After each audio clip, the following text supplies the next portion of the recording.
Officially, they are a company based in Dubai, officially. But they're actually it's run by a guy called Bavin Turkiya. Bavin is one of those people who we all love and hate because he's a total overachiever. By the time the guy was about 25, he was already a multi-millionaire. He's a serial entrepreneur.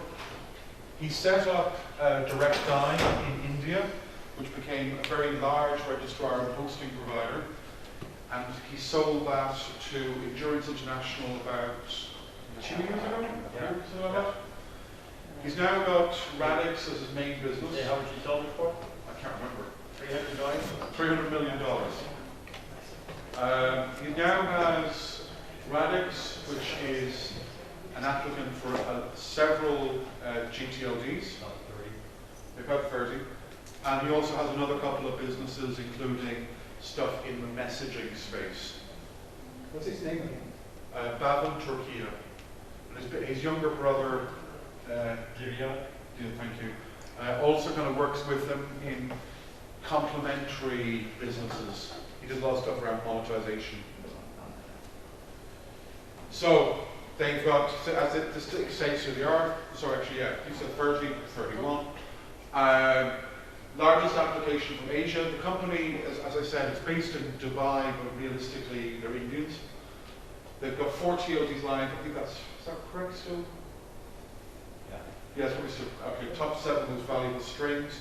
During the run-up to the launch of the new TLDs, Cedo, who's a big marketplace for domains, they did a lot of work on valuations, on which TLD strings would be the most valuable. Radix have 7 of those strings. And this is another interesting stat. 1&1, which is a very, very large registrar, United Domains, which is also very big, they took a lot of pre-registrations. Those guys got in the top 5 of theirs. So they applied for strings that people would be interested in. So they've got .website, which is already live, .space, that one's already live, and they'll have .online and .site launching later this year. The difference as well between them, some of these ones like .website, the wholesale price on that's around $10 or something. It's not expensive. It's priced in the same space as .com. So Registrar has all customers across geos, industry verticals, user segments. Then they have specific ones. So .press is for media, journalists, press rooms for companies, that kind of thing. And .host is pretty self-explanatory for hosting companies. Both of these are live, and .tech is upcoming, so that's for the technology industry. My company participated in the Founders Program for .press and .host. So we got one of the first .press domains and one of the first .host domains. So what do you get the .press for? Go to it in a browser. Go to it in a browser. Blackknight.press. Blackknight.press. What do you think you're going to find on Blackknight.press? Your pictures. The news. Hold on. Okay, he said pictures, E-newsletter. newsletter, PR clippings. PR clippings, correct. PR clippings, what else? Press releases. Yeah. So all our press releases, all our PR clippings from other publications, they all go on to blackknight.press. Interviews, press interviews. Yes, all of that. We use a platform called PR.co, which is run by a Dutch company. Again, this is kind of things that you don't have to build yourself, outsource the damn thing. And you can get a basic service from them for free, and then you kind of pay different rates depending on what you want. They're a very nice company to work with. They're very, very responsive. So when I sent them an email a few months ago and I said, hey, what's happening about IPv6? And they said, oh, give us a few minutes. And the response half an hour later, okay, here's what a rep is, done. So blackknight.press is over IPv6 and IPv4. But it's all press portals. I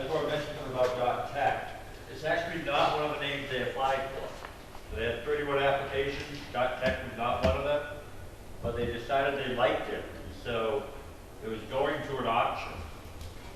And they approached one of the applicants and said, you win this auction and we'll pay you for it. So I won't tell you the exact split, but it sold for $7 million. And the applicant was going to drop out at $1 million. And they got a nice little profit by agreeing to be the bidder for Radix. If you look at the other one there, just talking about that, like Dot Online, it's now 100% Radix owned. But originally there were 3 or 4 companies who applied for it: Radix, Two Cows, and H. So they, I think there might have been another one, I can't remember, but the 3 companies reached an agreement. So instead of competing against each other, they would work together to run it. So Two Cows are now focusing more and more on their telephone service. So they said, no, we're done with that. I don't know what happened with Namecheap. No idea. They pulled out. So now Dot Online is 100% Radix. So, kind of things they're doing. Marketing dashboards for all registrars. So essentially that means, as a registrar, you're given access to a kind of a portal on one of their sites, and you can go in, you can download logos and other material you can use to help market the TLD. Online marketing, active Facebook and Twitter handles. They have a Facebook page for Radix, they have a Twitter handle for Radix, but they also have one for each of their domain extensions. So they'll do is they share content related to the timelines of the launch and their marketing activities, but also the marketing activities of their registrars. So for example, last week I was in Frankfurt, I wasn't Frankfurt as well. I was at WHD Global in Germany, and Radix had a big stand and they were pushing .host. It was a big hosting event. So they gave all their pioneers a .host t-shirt. So it's a nice t-shirt. So I took a photograph of one of my staff wearing the t-shirt and put it on Twitter. Sure enough, Radix retweeted the photo. And then they shared it on Facebook. And then they retweeted it again. So, they keep an eye on this stuff and they do stuff there. Presence at all ICANN conferences, yes, they're always there. Targeted online marketing for .press and .host. I think you mentioned this yesterday about the verticals. So for .press, there are journalist, groups, there are media conferences and things like that around the globe. So Radix go to those. For .host, over 12 months ago, before .host launched, Radix were going to hosting conferences around the globe marketing .host. They weren't able to sell the domain was not live, but they were there. Big logos, everything else. So anybody who attended HostingCon in Miami or Parallel Summit in, what the hell was that? And you picked up your grilled cheese. Unfortunately, while they had permission to use the space and they had permission for the food, they didn't have permission to distribute it or something. It was something weird. So it became a guerrilla activity because they were waiting to be shut down by the local authorities. Registrar coverage, so they've got contracts with pretty much all the registrars. They use CentralLink on the back end. So they've got, they're integrated with a lot of us. Running attractive promos with the channel. Have you done any of the promos? I have, Yeah. I mean, they're pretty simple. Yeah. Market shows the resource center for registrar partners, as I mentioned. So they're doing things like, say, providing simple graphics. There's no pricing on there, no specific company name. You can add your own logo to it easily.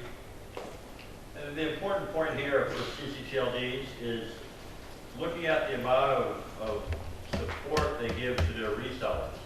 So their resellers can sell the product, right? So they don't just have resellers, they actually give their resellers marketing content. Put this banner on your website. Here's a sample email to send out to your customers. here's our logo. So there's a lot of marketing support to help their channel sell the product to their users. So for example, yesterday both of us were talking about our lander pages. So we have a lander page on our websites for a particular TLD. Radix will provide you with one. It's there. Just download the damn thing. Done. This was kind of cool. At the LA ICANN meeting, they had a truck marketing.website parked across the street from the conference center. I mean, whether we were the target market or not is another question, but it was very, very visible. You see that there, you know, strike out the .com, put in the .website. So it's customer and brand awareness. Again, I think that was that LA? Yeah, it was LA. They took over in the conference center, they took over all the pillars. Throughout the conference center, all the pillars were rebranded with Radix TLDs. And I think it was just before LA, they just got the .tech contract. So they couldn't unveil the .tech pillars until they made the big press announcement. So they're very excited. And here's some of the Radix team, which is a terrible photograph which you can't decipher. But believe me, they're a very nice bunch of people. Again, online marketing through Facebook. So these are just some examples of things they've done, like picking up on stories from one of the blogs. One of the cool things they do on Twitter and Facebook, you know, they have their ICANN registrars. They want to get excited about selling their TLDs. And so they can look up McKaylee's Twitter handle, they can look up my Twitter handle, they can look up the Twitter handle of all their ICANN registrars. And so what they do is they run an ad campaign on Twitter, and they show their ads just to us. So we're on Twitter, and up pops up a Radix ad. And it's designed so that if you go to other websites unrelated to Twitter, you see the same ad. It's called Follow Me type of technology. And they're targeting their resellers. They want their resellers to see the ad. Very, very smart, right? Because as a reseller, you don't realize it. You think they're doing this massive ad campaign, and it's actually just targeting you. And the other thing as well is just bearing in mind, like today, since I've been here at this place, or this institute, today I got an email from one of my staff about domain extensions going into GA, going to general availability over the next week. And it's a long bloody list. How are we going to focus our energy and attention on marketing all of these extensions? We're going to end up focusing on the ones that are marketing to us more actively, rather than just sending us a list going, hey, here's 20 more extensions we're putting live. So active announcements when it comes promotions and contests.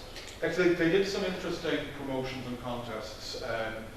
They had one, I think it was about a year ago, where it was a Polaroid competition. And they gave registrars an instant camera, essentially. And what they wanted us to do was to get our staff to come up with kind of ideas and images to market certain TLDs.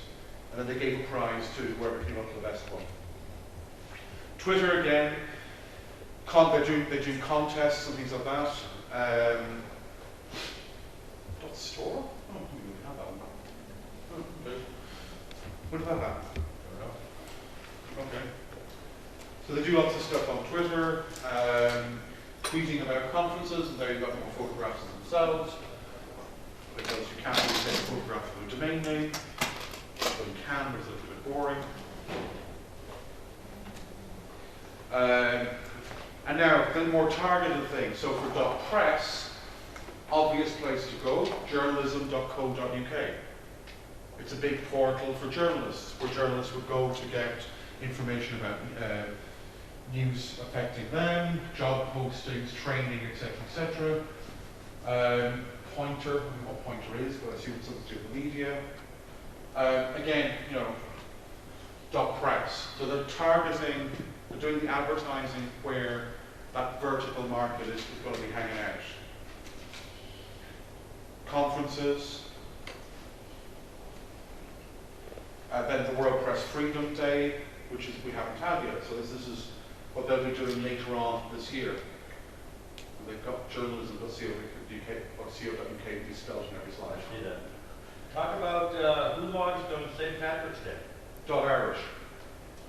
So the .irish TLD, which is the TLD for the quote-unquote global Irish community, they had to choose a date to launch.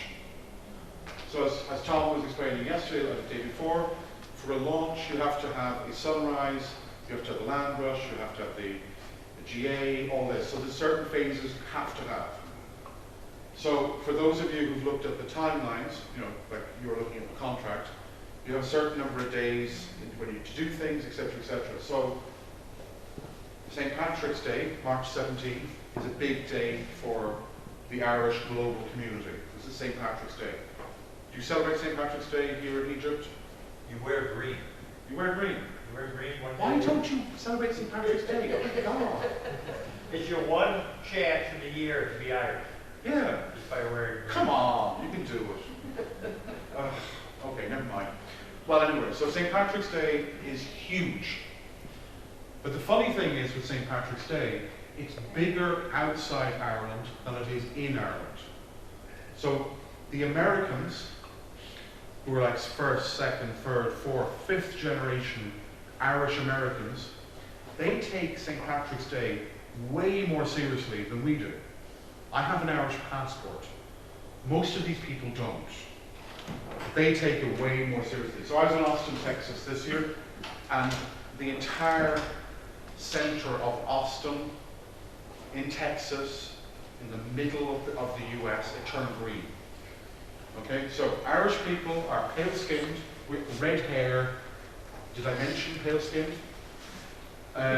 Walking through Austin, I was meeting big Latinos wearing green, with t-shirts saying, "Kiss me, I'm Irish."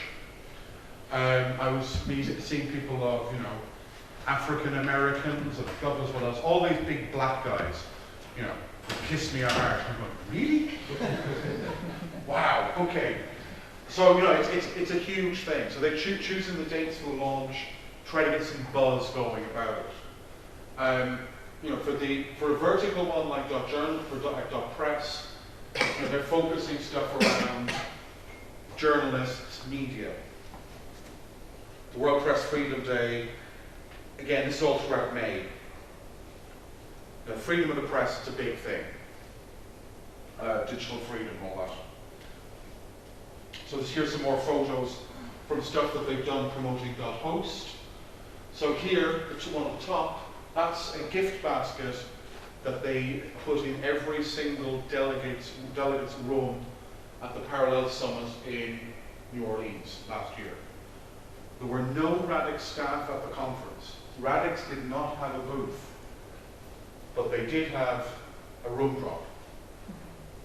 So we were at the conference all day, go back to our hotel room, and what do we have? A nice little basket with, you know, hugs and kisses from .host.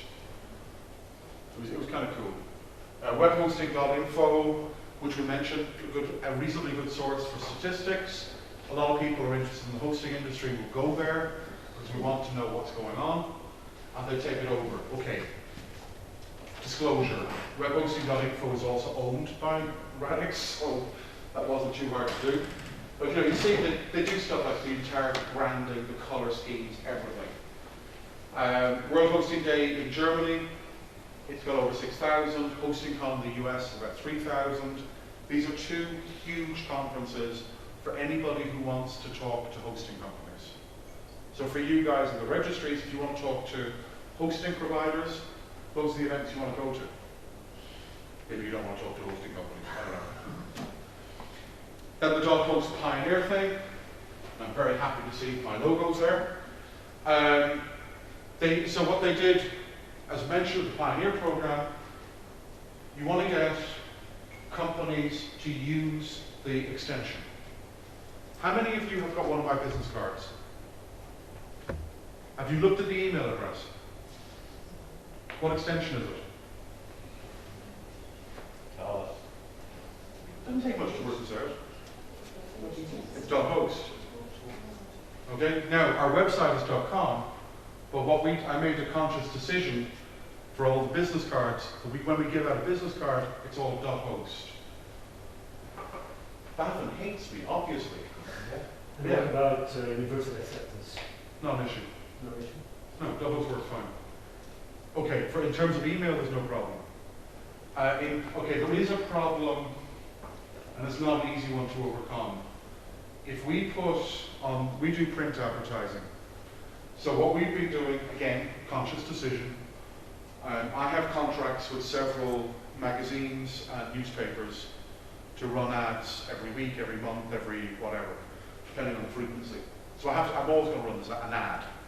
So for the last few months, we have been running ads using blacknight.host as the URL.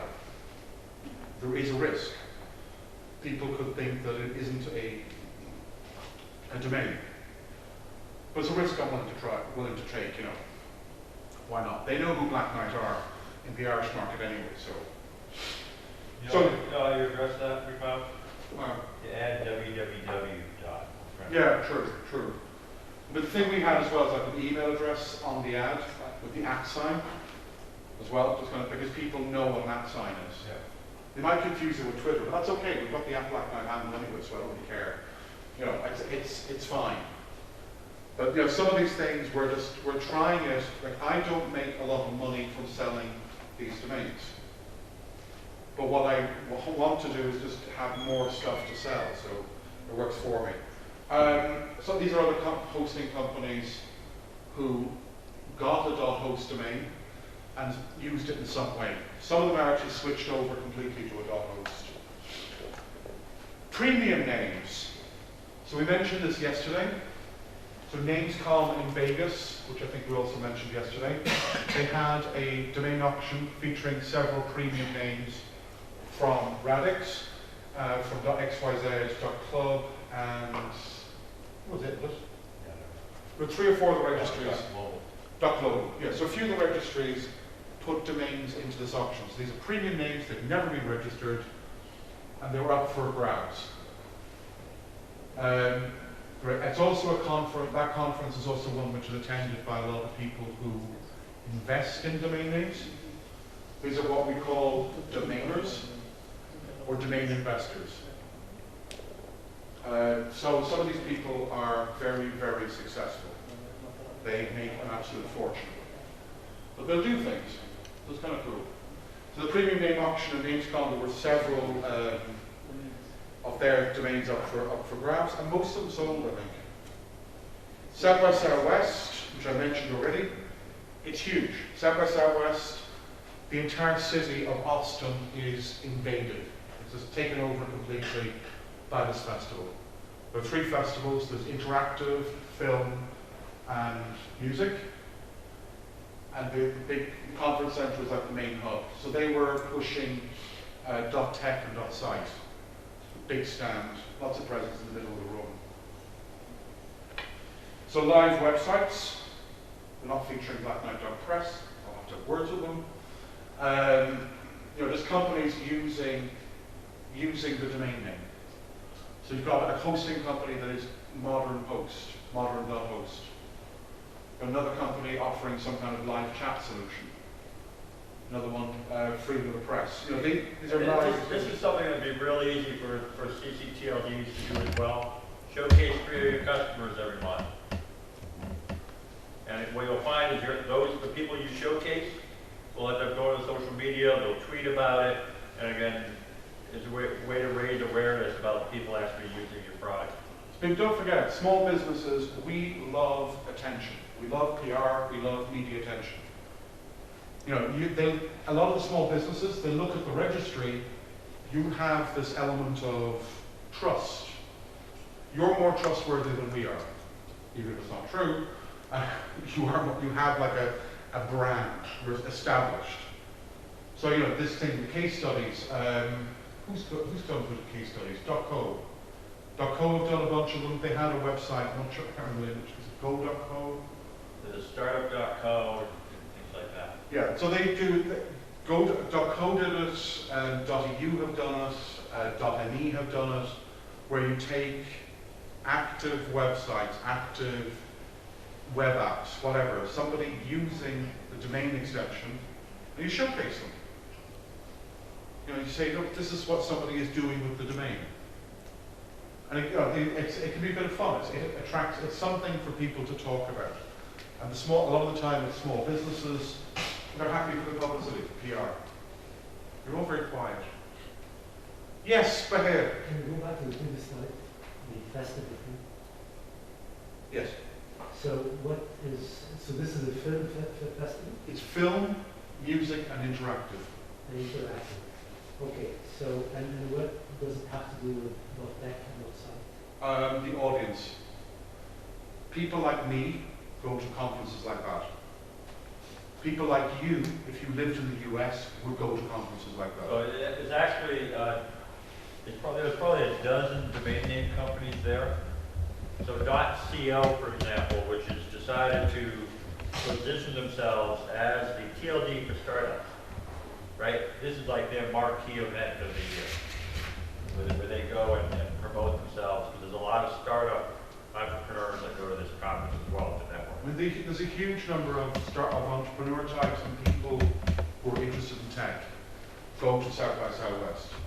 Because if you go to South by Southwest, if you look at the program for this year, have a look at the topics they're talking about.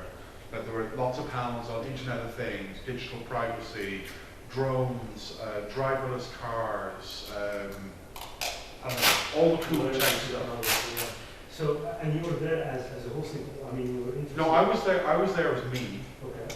because I can rationalize my business trips somehow. No, I wanted to. South by Southwest is a very, very, very big event. So in the English-speaking world anyway, it's huge. Like if you follow the tech press, in the run-up to South by Southwest and the weeks after South by Southwest, a lot of the tech press is talking about what's going to happen at South by Southwest, what's happening at South by Southwest, and what happened at South by Southwest. It's like it's one of those really, really big events. So you know damn well that a lot of the people who are in the tech industry in some shape or form are going to be there. They're startups, they're established companies, they're people looking to hire everything. I was going just because I'd never been. But a couple of weeks before the event, because as you probably know, I'm involved in lots of different things, I was asked if I could go on a panel. So that was my trip to South by Southwest covered. Panel appeared at South by Southwest, done. So I went on a panel with in the German house. So what's actually interesting at South by is that countries, this is interesting for you guys in Egypt, like the Germans have a German house. So they rent a house. It's paid for by several of the regional governments in Germany. And all the German tech companies kind of have that as their hub, and they run events there and everything else, and people go along and learn about, you know, the tech startup scene in Germany and why you should do business with German companies. The French have a little pavilion, so it's the French deck. They have pavilions at all these events. Enterprise Ireland, in other words, my government, they had quite a big stand beside Barracks. And what they do is they'll have like 10 or 12 Irish tech companies at the stand. They'll try to organize events to kind of introduce the Irish companies to other people and encourage people to sell it there. So, you know, for you guys, I mean, it's kind of relevant to actually look at this thing. It's the same with Web Summit in Dublin as well. It's kind of, you get all the Egyptian startups together and you take them all to Dublin. You take all the Egyptian startups to Austin. It's not particularly expensive. It's probably cheaper because there's so many people there. You can get them in front of all the investors, all the companies they need to meet, because they're all there. Are we all awake? Yeah. He's falling asleep. See where he's falling asleep now? No, he's done fine. So He's fine. we're gonna show you another registry of what they're doing, but the point of this is to give you an idea of what some registries are doing in terms of raising awareness, trying to encourage their channel to sell more. I just have a quick question. I mean, you don't need to go to a conference in Austin, Texas, there's obviously conferences here, right, business conferences. Has the EG registry or NG registry gone to conferences to exhibit, to promote their TLD? Do you have any experience with that? Yeah, well, that's within Nigeria, not so I can't cover. Sure. Well, so it's a business conference in Nigeria? So what kind of, so it's just for the small businesses, or large, or? Large business, discovery functions, because we are registrars, we invite the registrars along with us. So as we're doing the sales talk, they're sitting there ready to register anybody who's. All right, so you're doing that. How about EG? Yeah, we attend one of the booth extension since 5 or 6 years ago and have a booth in this or 2 following years. Excellent. So you're already one of these. I'm going to show you what another registry is doing. I'm going to turn my PC back on.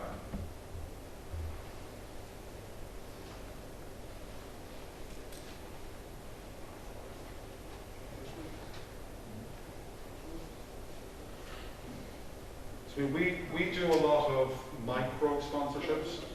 We pick small events, ones run on a shoestring budget. So instead of doing like a big event where we have to spend thousands, I'll sponsor an event where I can get something for 300 or 400 euro. So we haven't signed off on it, but we will probably sponsor the WordCamp for WordPress users in Lisbon, Portugal. I can get a sponsorship there for 300 euro. Not a big sponsorship. Not bad. It's a trip to Lisbon for the weekend. So what I'm going to show you now is a document prepared by another one of the new registries called .club. And so they prepared this basically for the sales channel, to help their sales channel understand all the resources they're providing to help drive sales for .club. So they have a little tagline, your passion, your club. So the idea is all these special interest groups, from sports to ethnic groups to hobbies, can form a club around whatever their interest group is. So they describe who they are. They kind of tell their story, right? So their .club, which is to create this complementary social online network platform for clubs and membership organizations. And so it's all about serving communities of people. So they're trying to say why .club versus .com. Now you'll be able to get the perfect your name .club address, a URL that has meaning and marketing value, a URL that immediately tells the world you are about a people sharing a common interest, whatever that may be. Obviously, you could replace .club and put .eg in there, or .ng, because you also are serving a community of people sharing a common interest. So they just summarize why .club. It's obviously a global brand. It has no restrictions. It's a perfect domain for any social community, loyalty fan, or affinity group. And it adds meaning and marketing value to anything to the left of the dot. And again, we were talking earlier about how it's .eg different from .com, for example. Obviously, it adds meaning to who has one, saying they're part of the Egyptian community.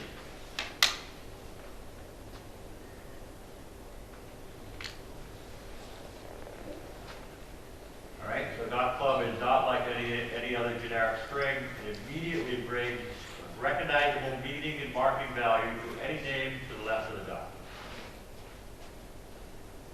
So we're going to skip over some of the stuff. Obviously, they have a lot of resellers signed up. So let's talk about marketing support. So again, as registrars, we get dozens of new TLDs launching every month.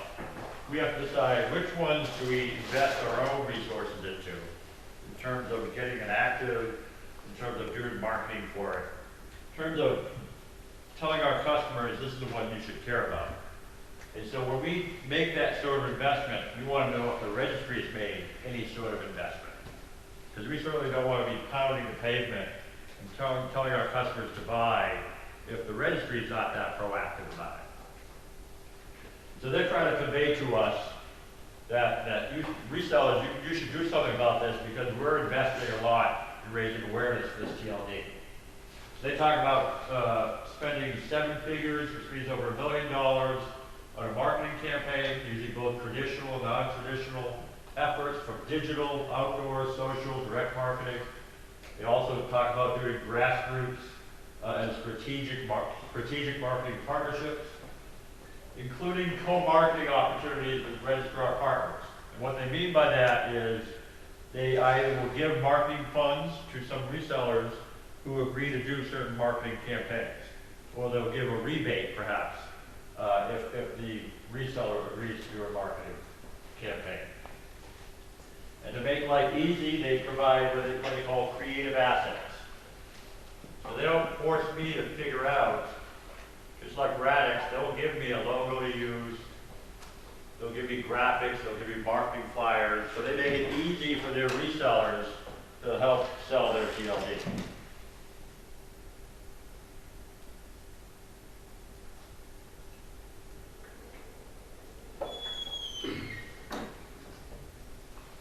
So here's their promotional plan for their TLD. Again, we talked about the multi-million-dollar launch campaign. They're very active doing PR. And PR is more than a press release. It's also getting journalists to write about you, right? Which makes it a much more credible story than if it's just a press release being put out on the newswire. The idea you want is you want the journalists to come to you and to be a source for something that they're talking about. So in the case of say, .me, we looked at, maybe journalists will start talking to them about personal branding. In the case of .club, maybe they'll become the experts for, I don't know, something to do with clubs. So they do everything else that Radix is doing. They're at trade shows, both for the industry as well as the ones that their resellers attend. They do blogging, online media, direct campaigns. They do outdoor advertising. They're also on radio. They're doing social, print. So it's a holistic marketing campaign, which means they don't just focus on one type of media. They're trying to go across all the different media platforms. And so they have examples here of the type of ads and marketing they've done. So what does PR mean? As I said earlier, it's more than just a press release. They're having people write articles about how .club will be different. And maybe talking about some of the companies that are using .club. They have founders. So they hired some pretty famous musicians in the U.S. One of them is called 50 Cent, who's a rapper. And so we were at a party in New York City, and 50 Cent makes an appearance, and he gets up to the mic talking about how he's starting 50 Cent Club, and that was they obviously paid him to show up, but they kept reusing the photos from that party, and they got a lot of stories written in the press about how one of the founders is this famous celebrity who does rap. They have a lot of articles they write. They have to educate the market about how .club is different, and they have obviously their PR targets that they want to pick up that story.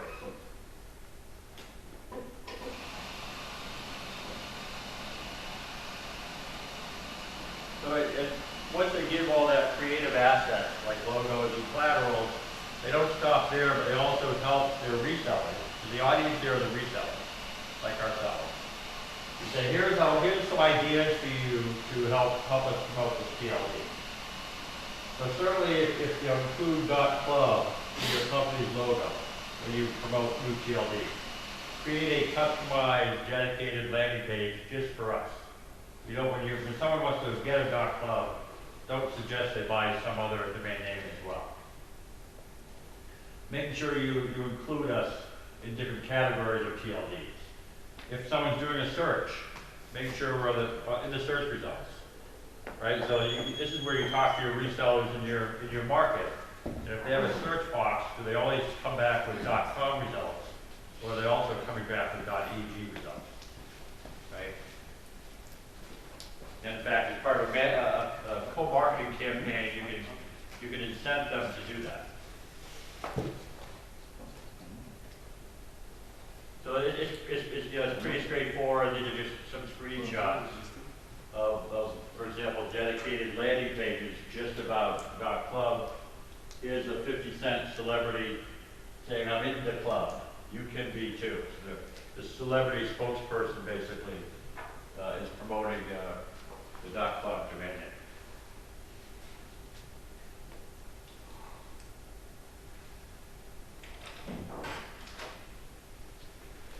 So here are some examples of, they said, well, if you still don't have ideas about helping your customers get a .club domain, why don't we give you some suggestions? And so for business-related club domain names, they have something called Shaving Club, shaving.club for people who want to buy razors by subscription. They have myplay.club, which is a mobile payment platform in Kenya. So notice, obviously, that company may have used a CCTLD or a .com, and they're migrating that user over to .club. MVNO.club is in China, but that's just the business segment, those ideas. And then they suggest there are some other segments. There's a lifestyle and community segment that they're also targeting. Is coffee.club on Yeah. So the Dudes.club, which is actually a Facebook group. So the new trend now is some people are just forming these groups on Facebook to do networking. They can get a domain name now for that Facebook group. Same thing with Twitter clubs, fan clubs. Another customer segment are culture and interest. So the Minneapolis Pizza Club uses mpls.club. These are German dog lovers who have a .club domain name.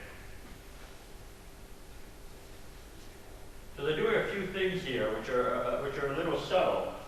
First, they're letting people see what a .club domain name looks like in use. You'll notice they always say www. So we avoid this problem of not realizing .club is a new TLD. But they're also telling you here that here are the customer segments that they see for .club, right? So now we're getting into the sporting segment. And so they're basically telling their resellers, if you're going to send out an email and promote us, talk about these different market segments to explain different uses of the TLD. You even pick on GoDaddy down here. GoDaddy's Golf League.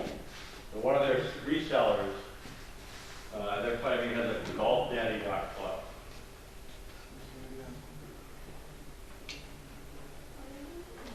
So yeah, I think we're beating this to death as a dead horse. But the idea is as a registry, they're providing all these resources to their resellers to help them sell their TLD. And so it's not enough just to sign up resellers and expect they know what to do. You give them the digital assets, the collateral, and you give them some sample marketing messages. So they make sure that they're sending out the sort of branding you think is right for your TLD. Do you guys think this is effective? Do you believe it, or do you think they're wasting their time?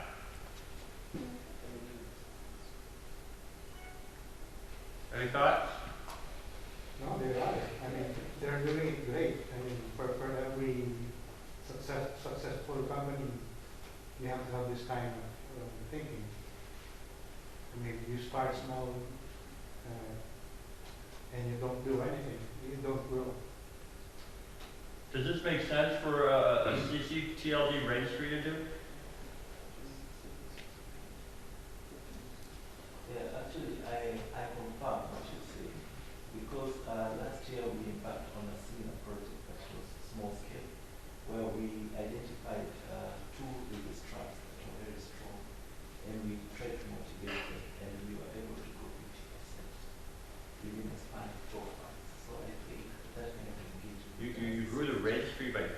Yes.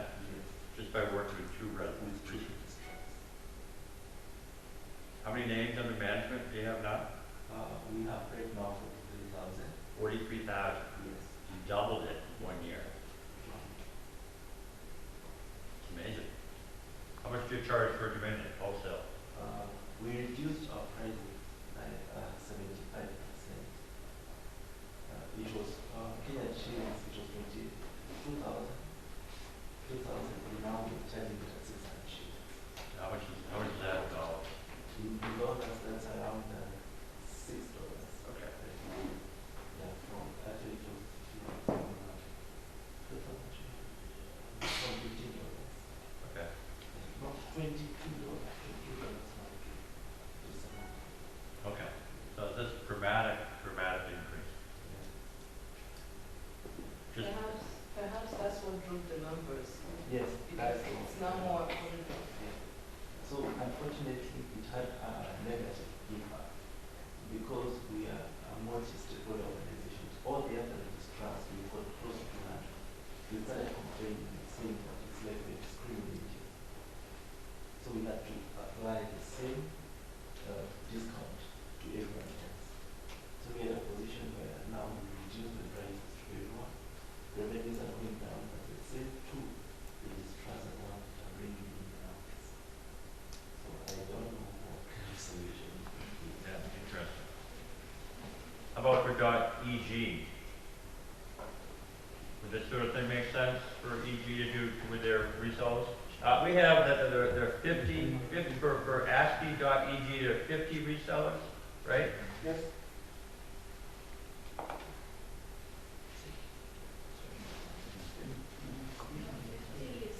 So do they have, for example, is there a logo that your resellers use for .eg? Yes, around 50, Yeah. 4 or 5 big companies and around 10 small companies working in this area. Yes. Yeah. It's around 50 or 15. 15? Sorry.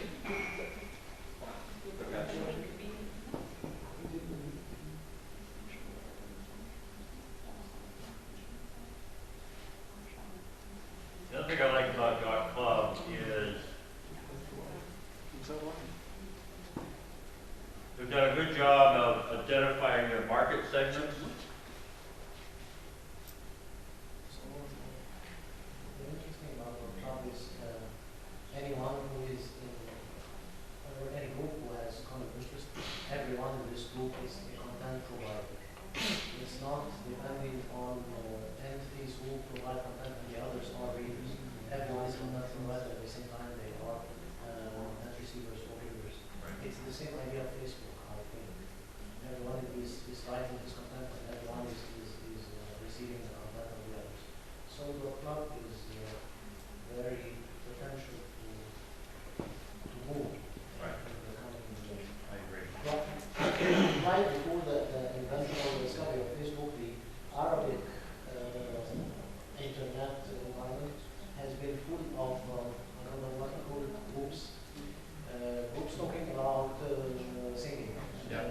music. And after the appearance of Facebook, it moved to pages of Facebook. Right.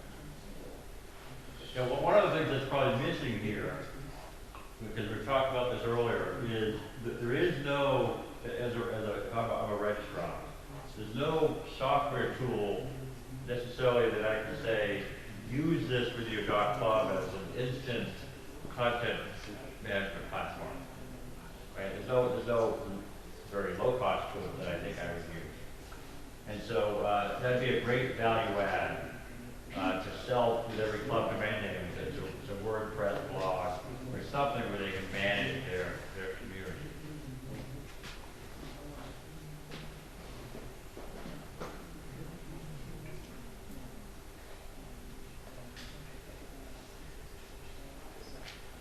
I'm going to give you some more examples of registries putting together a marketing plan. This is actually some IDN registries in the Chinese market, and they're just trying to figure out, they're going after the trademark owners during that sunrise period. And so this is the plan they put together. There's a lot here, so I'm not going to try to go through all of it. But they have on the left, the first column, something called their marketing objectives. One of them is to increase awareness. And then they talk about their market segment, their strategy for increasing awareness within that segment, and then what their marketing tactics are going to be to accomplish that strategy. And then they have what they call metrics. So how do they, what's their goal? It's not enough to have an objective, but you need to strive for a certain number. So in this case, they wanted 600 downloads of their marketing collateral, make sure they reach the top 100 trademark firms. They would not disclose the marketing spend for this particular class, so they held that back. But they do talk about some of the integration points, some ideas about how to make sure that marketing campaign is effective. So this is something you might want to do for your TLD. Increase awareness, and they have other objectives. Increase awareness through their primary, which is their channel. That's in column 2. Secondarily, they want to go through marketing and e-commerce agencies. Then we'll go through IT managers. Then they talk about increasing use as well. So it's a basic marketing brief, but what's interesting also is they talk about what they're not trying to do. Right? They're not trying to accomplish everything. So they do admit we're not doing any outreach at all to Latin America, Asia, or Africa. Right? Remember, these are Chinese IDNs. They're not going to bother to do blogs, podcasts. They're not going to do online advertising, no channel marketing tests, no registrar retention efforts. So they're trying to keep it very marketing focused on this particular campaign.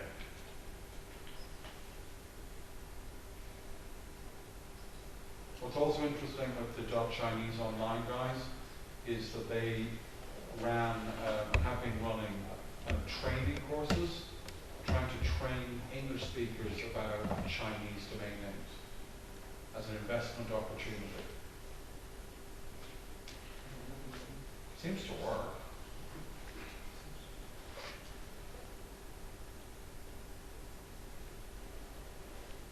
Any questions so far? So I'm going to start now getting into some more details about not just marketing, but like generating sales forecasts. Right, so we're talking about all this marketing, but that doesn't really necessarily tell you how much revenue is going to be coming in. And so I want to show you some examples of actual ways to predict sales in a particular TLD. So the one I'm going to show you here again is for a CCTLD. You're not going to be able to read all this, so I'll walk you through a lot of it. Yeah. What's that? No? I know. That's fine. Don't worry about it. It's a spreadsheet. Go ahead.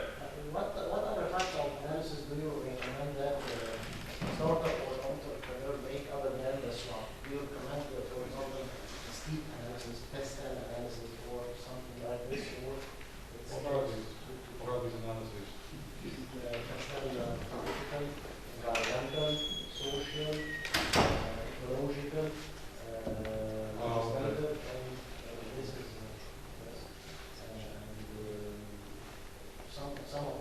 some type of analysis of market research cost groups or read about. Is it just swap? You know, it's obviously whatever you're comfortable with. It depends on your political environment. You know, for example, in our environment, I don't worry about, you know, environmental or political. It's just not, for the internet, a lot of this stuff doesn't matter. We can do for certain things. Like say for us, when we were doing the data center, the environment was an important factor. You know, was there power? What was the temperature like? I mean, literally, what was the environment like? Political, for us, it's not an issue. It wouldn't be an issue for Tom, for obvious reasons. Unless we were deciding to focus our marketing efforts on a particular region which might be a little bit more, let's say, turbulent. We'll go with turbulent, okay? turbulence back and saying it's unstable. It's not something that you'd have to worry about. But at the same time, you do worry about it. Like say you're doing your market research.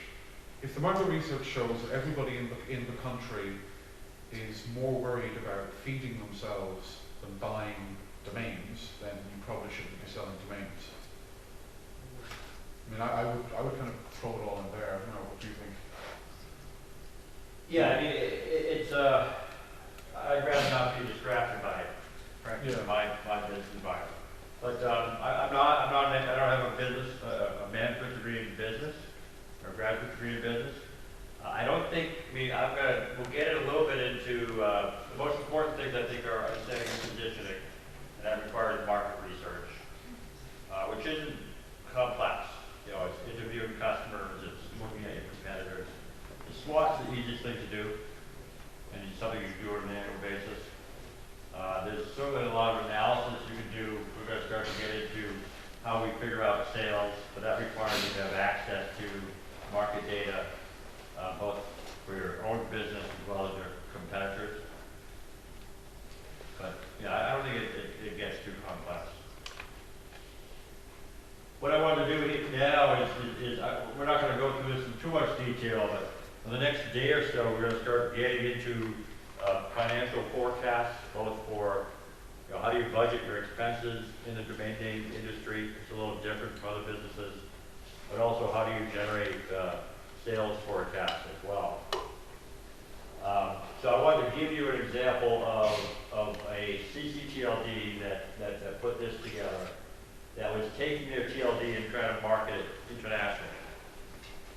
And so I thought it was kind of interesting some of how they develop their revenue projections. So if you've done a revenue forecast before, you certainly document some assumptions. So they have assumptions in here about how much they expect to spend to set up with their backend registry provider, how much they might spend on website and collateral. They have to go to trade shows, so they have that budget in here. So this is really an actual budget for a new business that they're launching related to this TLD. And so there's a lot of assumptions. I'm not going to try to spend too much time because I know you guys can't really see this. It is in your handout. But what's interesting here is I thought how they came up with, they have numbers over here about, sorry, I don't know where my scroll button is.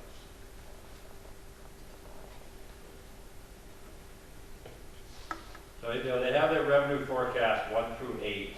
They're talking about the number of domain names they have under management. But what's interesting is how they came up with these forecasts. And so what they did was they identified what countries they wanted to sell to. So obviously for your business, you might take your geographic area and split it up by states within the country.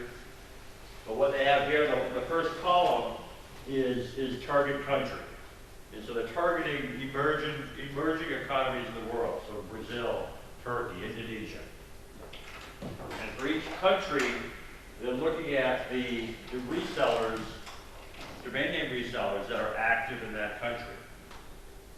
And then identify 3 types of resellers. Green meaning their preferred resellers, very active.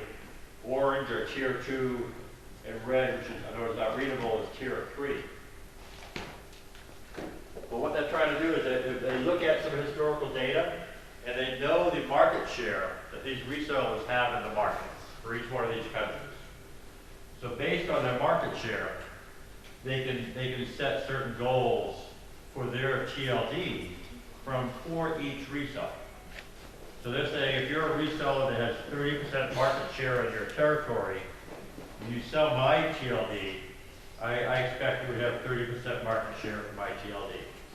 And so they're coming up with a revenue forecast based on how well their resellers perform today in the marketplace. So as I mentioned, they've identified Brazil here. They have another set of resellers for China. And you can say there's quite a few there. There's resellers there for India, Indonesia, Russia, Turkey. And those are the main countries they wanted to target with this TLD. What's great about this type of model is they eventually come up with a forecast of how many domains they're going to sell. But it's so specific, since it's a bottom-up model, that they can go to their channel now and say, here's what we expect you to do for us. You know, in the Turkey market, we know you have 8% market share. We're looking for you to generate this amount of sales for us in the Turkish market. And then they start working with them with their co-marketing campaigns, and month to month they can track to see if the sales they were expecting from the territory in fact materialize. Right? So they have a very simple way of knowing month to month if they're going to be on target for their revenue goals. Sorry, which registry is this? CCH? It's confidential. Confidential. Is it the CC or? It's a CC. It's a CCTLD that's marketing itself overseas. Okay, and my question is for the CCTLD registry to do this analysis, do they normally do it in-house through the marketing research? I think this team did it in-house. They clearly had a lot of data because they knew in each market who had what percentage market share. So, and this actually is, we talked about this yesterday. You can download zone file data, for example, from sites like webhosting.info or ntldStat.org. And when you download the zone file data, you also can see who the registrar is. So it's very simple to calculate market share for each registrar in different geographic markets. And so this data is available in Egypt as well. So not only can you probably very easily find out, someone asked me this earlier, how do I know who owns a .com domain name, for example, in Egypt, right? And so there's a website I can show you, and you can say, I want to know all .coms. In fact, I want to know .com.net or info, as well as new TLDs. I want to know who owns one of these that has an address in Egypt, right? And not only that, but tell me who their registrar is. So now you know both the businesses that have the name, you also know which the market share of your resellers in your marketplace that are selling these other TLDs. That data is fairly easy to get a hold of. Right? So now you know market share of all the resellers outside of your TLD. And so you can say, look, we know you have 30% of the .com market. How come you don't have 30% of .eg? Right? You clearly have a huge customer base. Every one of those .com customers, get them to buy a .eg. Right? We'll give you, in fact, let's run a campaign. You look at the .com domain name, and you check to see if it's available .eg. If it is, you offer them a special price. Right? Yeah, the Chinese do the same thing. Well, a lot of the new TLDs are doing this as well. Right? They're saying, look, we have this new, .company did this, co.com did this. If they have check to see if their name is, if they're using it .org, sell them one of ours too. Is there a way to know the domains registered on a certain TLD? Yes. So let me show you one of the websites. There's a lot of places you can go. The ICANN person might not want to hear this. I think it's who is API one? No. You just spell the name. Who is? Who is API are breaking everybody's rules. Their entire business model is based around breaking the law. Just throw it out there. Maybe not in all countries. Maybe not in all countries, but in a lot of countries. Domain tools gives a lot of information, and you can do a lot of digging around. Yeah. So this is this is someone else's. I did not type in domain tool.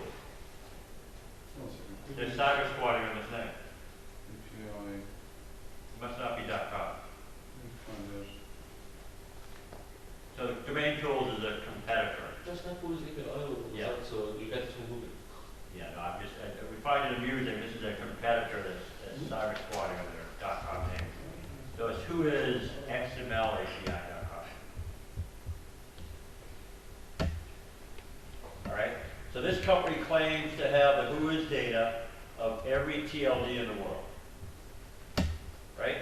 So they talk about, you want to hit, and they have it historically, meaning they can tell you the ownership changes going back many, many years. And so I recently contacted them. They said, here's what I want. I want every .com domain name that contains the word bank, right? And because I want to email all these banks and tell them about .bank. And they said, so I said, how much will it cost and what TLDs will you cover? They said, it's $300. $300. I said, what TLDs? And they said, all of them. So they'll give me a report across not only ComNet, Org, InfoBiz, but all the new TLDs of every domain name that's registered that contains the word bank. And I'll have the full contact details, I'll have their email address, I'll have their registrar, and it's $300. How do they get this info? So they can data mine. It's called data mining. So every TLD, you can download the zone file, which simply will list the domain names that are registered. How can I download this zone file? Well, ICANN makes it easy for you now. They have a centralized zone file service, and you can create a free account, and you say I want all the zone files. So it's for It's free. GTLDs. It's only for GTLDs. Right.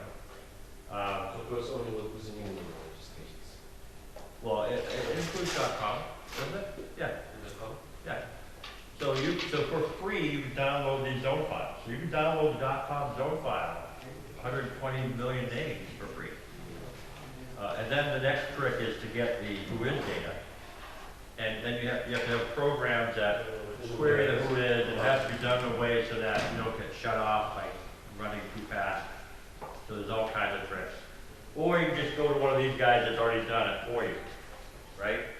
And once they have the historical database, they download tomorrow's zone file, and they only care about the delta, the additions. There's a much smaller processing time for that. But they have all the who is data. And they're not the only ones, right? So for just a few $100s, you can decide what data you care about for your market.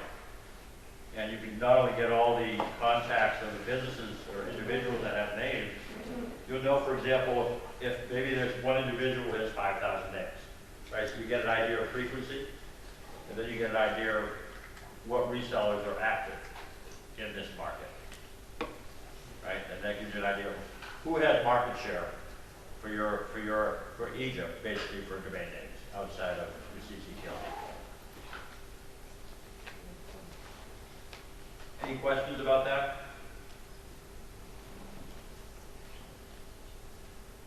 Just a word of warning, be careful how you use any of this data. You won't be able to send mail through your mail server ever again. Be careful. Right. Very So careful. just like there's service providers that will collect this data for you, there's also service providers that will send out email for you, so that doesn't happen. So rather than send it out yourself, you go through a third party. We'll shut you down if you use it. And some of these people, they know how to do the bulk email, and then they're not afraid to run the service. But yeah, there are some folks, the registrars get upset, because clearly someone at .com anyway has data mined their local who is database, right? But the new TLDs, it's possible that the data mining did not happen at the registrar, could happen at the registry. Yeah, I mean, for us, for example, we know the people have been trying to mine our who is, so we put in rate limits. So under European law, I have to protect my registrant's data. So if I find you